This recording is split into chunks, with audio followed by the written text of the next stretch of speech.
Webflow versus Figma. Full comparison for web design and prototyping. Hey everyone, welcome back. In today's video, we're comparing two top-tier tools for web design, Webflow and Figma. Whether you're creating a fully functional website or design a user interface prototype, this comparison will help you decide which platform best suits your workflow. Let's dive right in. First, we have here the Webflow, which is best for no-code website building and development. Visual web development lets you design and build responsive websites visually without writing code. Second is CMS functionality. Manage dynamic content seamlessly with built-in CMS tools. Third, the hosting included. Offers reliable, scalable hosting with built-in SEO features. Fourth is the custom code integration.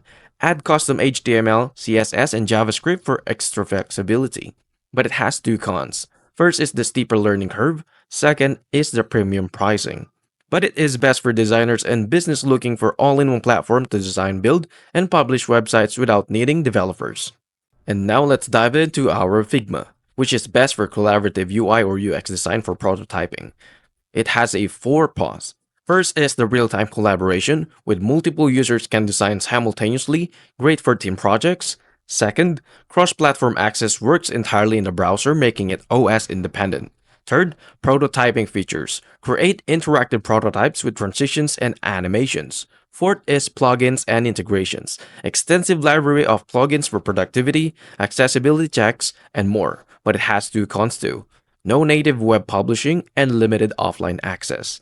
It is best for UI or UX designers, product teams, and anyone focused on creating interactive prototypes and wireframes collaboratively.